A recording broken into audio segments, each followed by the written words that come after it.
Hello and welcome back to another Dare to Game video. Today we're playing Mount & Blade Bannerlord, and we're going through the Realm of Thrones mod, which I've been playing a lot in the last couple days. And I figured one little fun thing to do would be to just power through and see all of the in-game events as they happen without me interfering in them. Because I was playing, quite recently, I was playing on this playthrough here, and I'm through all of that in the game. I've gotten all the way to the end of it, or at least as far as I know, because I did a lot of interfering. You know, I was messing around with main characters, stealing dragons from specific people that have dragons, and so I don't know if I screwed things up. So in today's video, I have this new playthrough that I've got going. It's a Blackfire build, and I'm just gonna sit back and watch things happen and see how they go, and I'll show that to you. So you can see we've got a number of mods installed. We obviously have all the Realm of Thrones mods. I also have family control because it's a mod I always use. It basically allows you to really control when you're having babies and stuff like that. So if you like doing the empire building aspects of it, that's very useful. And then a couple,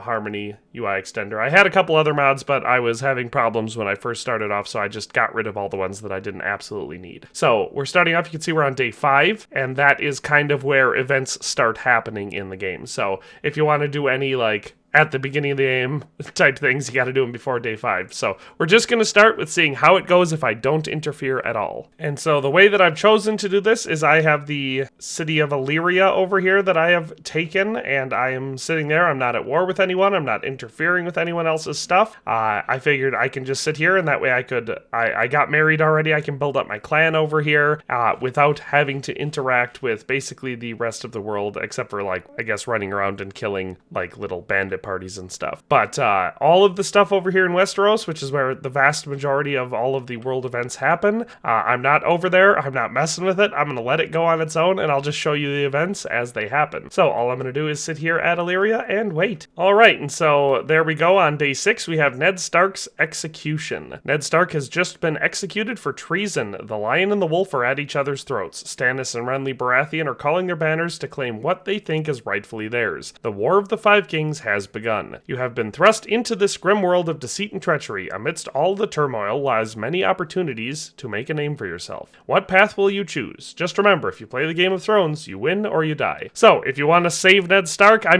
haven't tested any of these yet. I figure I'll do that after I figure out what all the events in this mod are, once we get through all of that at the end of this video. Then maybe I'll go through and see what things you can do to change these outcomes. But if you want to prevent Ned Stark's execution, I assume you're going to have to conquer King's Landing before day 6, and I guess execute Joffrey? But whatever the case is, that is our first event. There's our second event, Melisandre's Influence. A messenger approaches your party with a look of concern on his face. My lord, he says, I have news of great import. It is said that Stannis Baratheon has turned to a red priestess of R'hllor for aid in his bid for the Iron Throne. The rumors say that she wields great power and has convinced Stannis to resort to dark magic to defeat his own brother, Renly Baratheon. The messenger's words leave you with a sense of unease.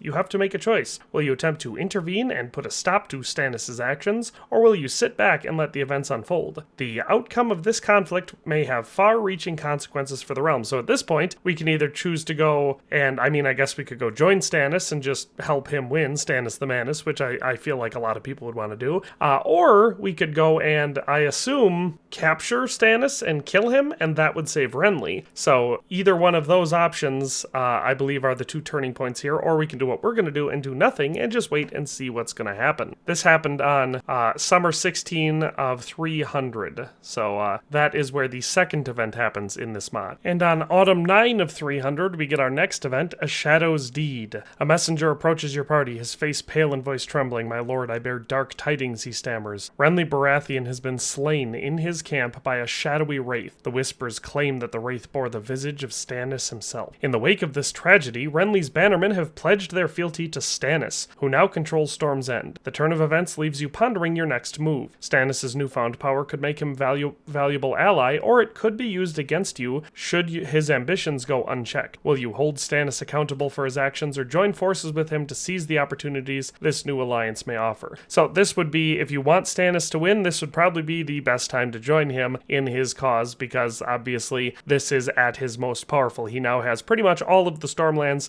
and a a bunch of the Crown Lands, Dragonstone and everything behind him. So this would be a good time to join Stannis if you want him to sit the Iron Throne. Otherwise, again, you could sit back, or, as we know, Stannis' main enemy at this point now would be the Lannisters, so you could join them if you want to fight against him. But that is our third event. All right, on spring 13 of 301, we get our next event, the Battle of the Blackwater. Stannis Baratheon assaults King's Landing and is bombarded with wildfire that destroyed nearly his entire fleet. He and his men still managed to breach the walls and nearly achieve victory when Tywin and the Tyrell army arrive and force a reluctant retreat. Most of Stannis' bannermen either die or are forced to switch allegiances. Stannis is forced back to Dragonstone to contemplate his next move. So now we have missed our opportunity. If you wanted to join Stannis, that would have been the ideal time, was between those last two events. Now we've missed that opportunity. You could obviously still join him and help him fight, but now he's lost most of his bannermen. The Stormlands have kind of reverted away from him, and he's kind of just stuck on Dragonstone. And we can take a look at the map, and I'll show you kind of where things are sitting. Now it's the upswing of the Lannisters, because they have won this battle. So to get a look at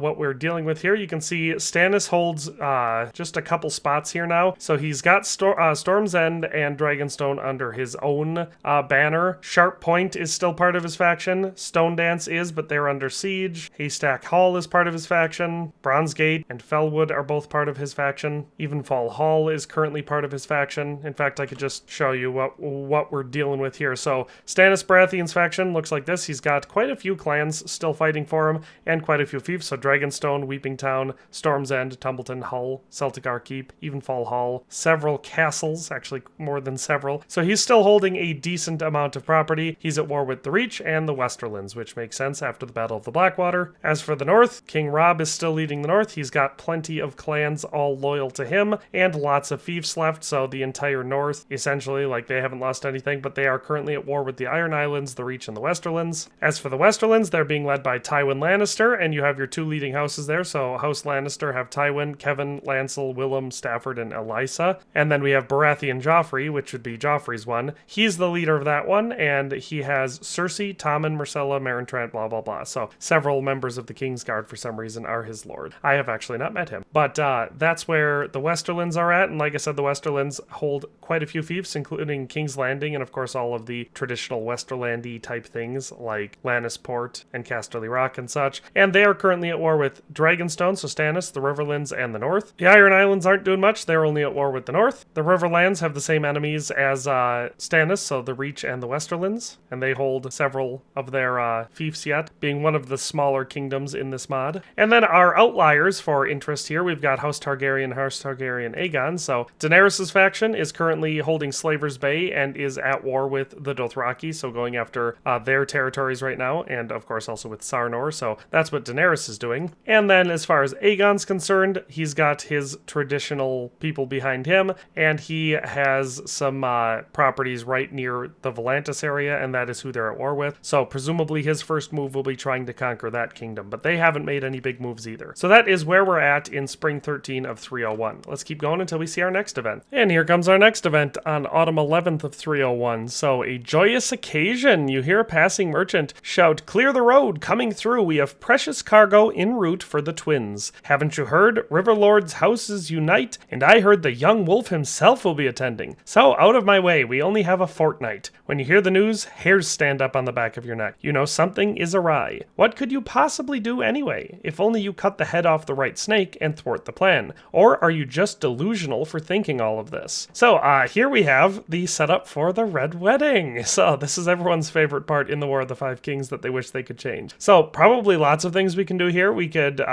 possibly join the North. We could, of course, join the people committing it, so the Westerlands or specific factions otherwise. As far as cutting off the right head on the snake, I believe the right head on the snake is Roose Bolton. So you'd have to join a faction other than the North, or just go in rogue and attack him, capture him, and execute him. If you could execute Roose Bolton before this happens, I believe that's the one snake you need to do. Now, if you want to be overkill, you could take him and Walder Frey out, but either way, I'm pretty sure Roose Bolton is the one you have to do if you want to stop the Red Wedding. So now is the time for that, but that is our current event. And there we have it, Winter 4 of 301, The Red Wedding. A messenger approaches your party, his face pale and voice trembling. My lord, I bear despicable tidings, he stammers. Robb Stark, the king in the north, has been murdered. The Freys and the Boltons conspired with the backing of Tywin, and murdered him in cold blood as a welcomed guest. Instantly, the north and the Riverlands are mere shadows of what they were, and the Westerlands are stronger than ever. Do you aid what's left of the north to avenge this treachery? Do you stand with House Tully at Riverrun and fight off enemies from all angles? Do you just be opportunistic and capitalize from the chaos any way you can? What will you choose? So here's a part where we have probably the most chaos possible. So if you were looking for a window to carve yourself out your little kingdom or whatever it may be,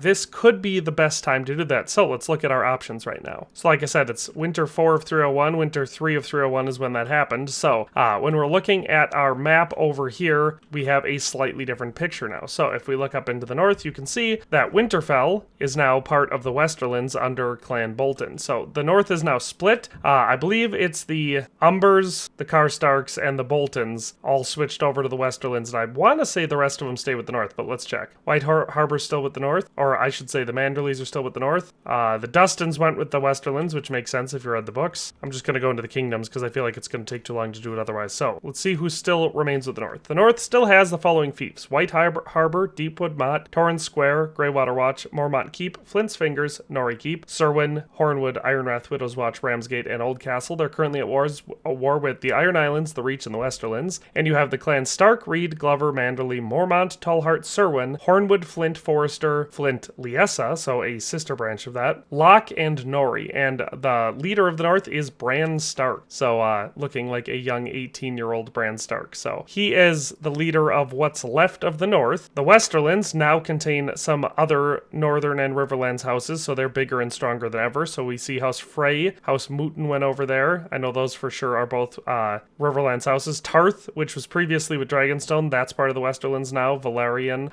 Bolton from the north, Umber from the north, Dustin from the north, Cox from the Riverlands, I believe. Yeah, from the Riverlands. Barraman, that's a Dragonstone one, as is Massey and I think Risewell. So you can see quite a few of the houses that used to belong to the Riverlands, the north, and Dragonstone or the Stormlands are now firmly with the Westerlands. So the Westerlands is now huge. If you look at this, they control just way too much stuff. So and they're at war with Dragonstone, the Riverlands, and the north. So your basic options here are to either join the Westerlands and just steamroll, because of course now they control more than any other faction in the game. You could join Dragonstone, which is currently the smallest and weakest. They currently just control Dragonstone itself, Storm's End itself, Bronzegate, but that's under siege, and everything else has been taken. Yeah, all of the other stuff here has been taken. So Stannis just has Dragonstone and Storm's End. You could join the north, and this would be a good time if you want to join the north or just attack the Westerlands yourself. You could go after quite a few northern settlements and make yourself your own sort of northern kingdom. That's something I like to do when I'm playing this mod, is wait until this time, and then I can come up here, usually start up with Last Hearth or whatever, but just take every single Westerlands controlled settlement in the north, and that gives you most of what you have. Winterfell, Barrowton, the Dreadfort, Carhold, and Last Hearth, those are some of the bigger towns in the north in this mod, and all of them are currently controlled by the Westerlands. So if you want to make yourself sort of the de facto real king in the north, now would be the time to do that. Otherwise, you can go join the defense of the Riverlands. They get hit the hardest here. I know from the last couple times I've played through this mod, if you do not help the Riverlands here, they basically just get annihilated and pretty fast and totally absorbed by the Westerlands and the Reach. So they don't hold many fiefs to start with, and they've lost some of their major ones, including like the Twins and stuff. So if you want to do probably the hardest option here, it's either to join Stannis and help him push back against the Westerlands and possibly take King's Landing, or go defend Riverrun with the Blackfish. But that is where we're at in Winter 4 of 301. Let's see what our next event will be. Our next event happens not long after Winter 20 of 301. We get the Purple Wedding. So King Joffrey Baratheon was murdered in horrific fashion by a poison called the Strangler at his wedding feast. Many say that the imp is to blame, his very uncle Tyrion Lannister, who was imprisoned but managed to escape and flee the realm. So not a whole lot we could have done here. I don't think. I'm pretty sure this is a set event meant that there's not really anything we could change, but Joffrey's now dead. So that is our, or was our next event. So it's fun that the Purple Wedding happened. And like I said, that's Winter 20 of 301. Our next event, not long after, Spring 9 of 302, Stannis to Eastwatch. Stannis Baratheon agrees to leave Dragonstone and sails for Eastwatch by the sea to aid the Night's Watch after receiving a raven from Master Aemon, Maester Aemon, I should say, pleading for help. Melisandre burns a prisoner at the stake for R'hllor's blessing on their voyage. So this one is another one where we get the opportunity to help Stannis the Manus if we want. He basically abandons his fight in the south to head north to help the Night's Watch defend against the others, or the White Walkers. So this would be a time, if you are playing, the Blessing of R'hllor type playthrough, this would be a good time to join Stannis in helping the Night's Watch defeat the others. And a big thing in this mod is White Walkers. I've already spent a lot in this playthrough fighting the White Walkers north of the Wall, just because it's a great way to build up experience, get valuable loot, and of course lots of renown, but also because it's fun to kill whites. So that being said, this is where he's going to be. So let's take a look at what the map looks like now that he's headed north. So you can see he still holds Storm's End and Dragonstone, but after that, or outside of that, I should say, the Westerlands are still pretty much steamrolling everything. In the north, you're going to see that the remaining houses of the north fighting against the Westerlands up here, the Westerlands will have a huge advantage over them. But then when we look up at our Night's Watch currently, they're all still controlled by the Night's Watch. And all of our stuff north of them is still controlled by the Freefolk. So we'll just have to see when that changes. Alright, so Spring 11 of 302 is where we see Eastwatch by the Sea convert over to the Dragonstone faction. And at that same time, he lost Dragonstone and Storm's End over to Baratheon Joffrey. So now Stannis the Manus is confined to just Eastwatch by the Sea. And interestingly, though this isn't a set event, by Summer 13 of 302, Stannis has lost Eastwatch by the Sea to the Stain clan from the Skagos faction. So interesting. I don't know if that's intended to be, but it's possible that maybe the mod authors should give Stannis a bit more power when marching north if they don't want him just to immediately lose Eastwatch, because I should say that he probably shouldn't. And if we're going by the books, I believe Stannis was also granted the Night Fort by Jon Snow, so it would be interesting to see that happen. But anyway, Stannis has lost Eastwatch by the Sea in Summer 13 of 302. Alright, we got our next event. Daenerys Targaryen invades. The Mother of Dragons and her fleet of Unsullied and Dothraki sail for Dragonstone, her ancestral home. Once she arrived and her power was observed by the lords of Blackwater Bay, many houses pay homage and swear fealty to the rightful heir to the Iron Throne. So, that's an exciting one, isn't it? And so that happened on Summer 10 of 304, and some other interesting developments happened in that time. So, for starters, House Targaryen Aegon is no more. They got defeated in their war, so that's not great. I feel like they should be a little bit more powerful than that if they're meant to do anything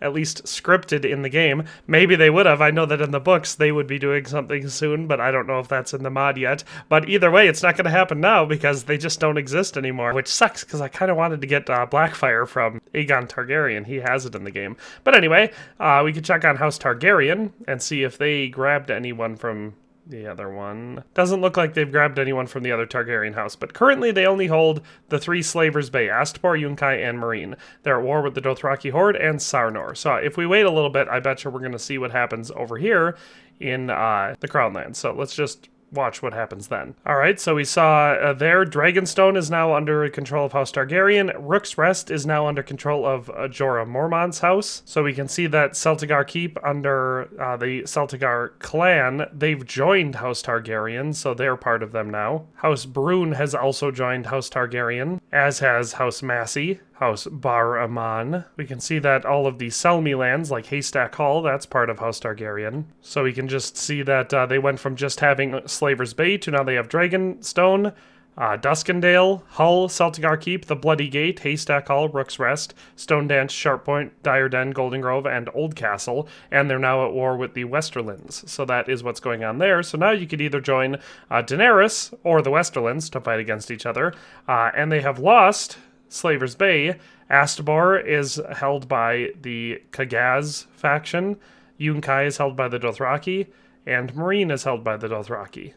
as is Lazoche. Actually, the Dothraki look to have done quite a bit. And I believe all of Aegon's land was taken up by Volantis, so they lost their war to Volantis, which is interesting enough. So as of right now, like I said, Summer 12 of 304, that is where we're at. Daenerys has invaded. She has control of basically Stannis' original territory, and of course she also has the Eight of Dragons, which will give her a decided advantage over the Westerlands, and that's who she's at war with. As far as the north goes, you can see White Harbor has been lost to the Westerlands. Deepwood Motte is still part of the north. Moat Cailin has been lost to the Westerlands. Greywater Watch has been lost to the Westerlands. Serwyn has been lost to the Westerlands. Old Castle is held by House Targaryen, because the House Massey had that one. Ramsgate is held by the Westerlands. Widow's Watch is still held by the north. Hornwood is the Westerlands. High Point's the Westerlands. Norrie Keep is the north. Mormont Keep is the north.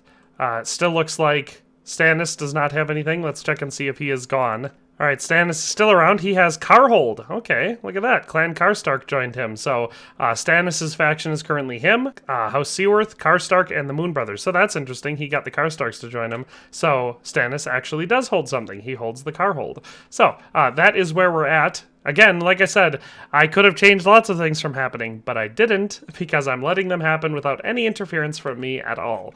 So we're just going to go back to waiting and see what happens next. All right, well, it is spring 15 of 308. We haven't had a new event happen for a long time. Also, funny enough, Daenerys, who has a dragon, I should make sure that's very clear. She's riding on a dragon that is extremely overpowered in the field. She can't manage to take King's Landing. I've watched her besiege it 3 or 4 times now, and each time get repelled at King's Landing. So I guess the only way she's going to is if someone helps her. I don't really want to, though. The whole idea that I had was to just sit back and watch. In the meantime, I ended up finding Daemon, or Aegon Targaryen, that's his name. I ended up finding him sitting in one of my towns, and it gave me the option to recruit him into my faction once I had made a kingdom out of my clan. And so I founded the kingdom of New Valeria, and we have just defeated Volantis is what we did, because Volantis is the one who had, stomped on him. So we teamed up, defeated Volantis, just kept executing everyone until their whole thing was gone, and we had taken all the way up to Volantis. Unfortunately, when we had finished executing all of them, instead of all the rest of their remaining territory going to us, it went to other places. So Myr grabbed some of the stuff, and that's also Myr. What's this here? Probably also Myr. Volantheris is grabbed by... Okay, so yeah, Myr did the next one. So, hell, if I go to war again, it's probably going to be against Myr next, considering they took all these. I was considering doing Slaver's Bay next, but anyway, the case is, I guess I'm going to leave it off here for the video, just because, like I said, where we're at, House Targaryen, and at least I can double check that. Yeah, House Targaryen is still at war with the Dothraki Horde, the Sarnor, and the Westerlands. They still have a lot of places. They haven't been losing their stuff. They just have not managed to take King's Landing, which is what Daenerys has been trying to do. As far as the North is concerned, they're pretty beaten down. I mean, you can see that they've managed to take back some of their stuff, which is good. They managed to take back the Dreadfort, Barrowtown, White Harbor, etc. They still don't have Winterfell. The Westerland still has Winterfell, but, the North has been fighting back well enough. They're probably going to finish conquering the rest of that, which is all good. And, of course, Stannis the Manus is doing his best at coming back. You can see that he's recruited some more sellswords to his side, and they managed to have a hold of Carhold, Moat Cailin, Hornwood, Ramsgate, and Oldcastle, and they're still at war with the Reach and the Westerlands. So it's going well enough. Like I said, I'm just surprised that Daenerys can't take King's Landing. It's kind of pathetic, but yeah, things are going good for me over here in New Valeria. But that's all. I assume that must be all they have for events. If anyone else has played this game and they've gotten any other event cards to pop up at some point, please let me know down in the comment section below. I was wondering if the whole Aegon Targaryen thing, his kingdom getting wiped out, if that screwed up the progression. But whatever the case is, that's all for today. Hope you enjoyed this video. We'll see you next time. Thanks for watching another Dare to Game video. If you liked this video, please leave a like and a comment. If you haven't already, be sure to subscribe to the channel. If you like my content and would like to support this channel, consider becoming a member today for as little as $1.99 a month. It makes a huge difference. But in any case, thanks for watching and have a nice day. I'll see you next time.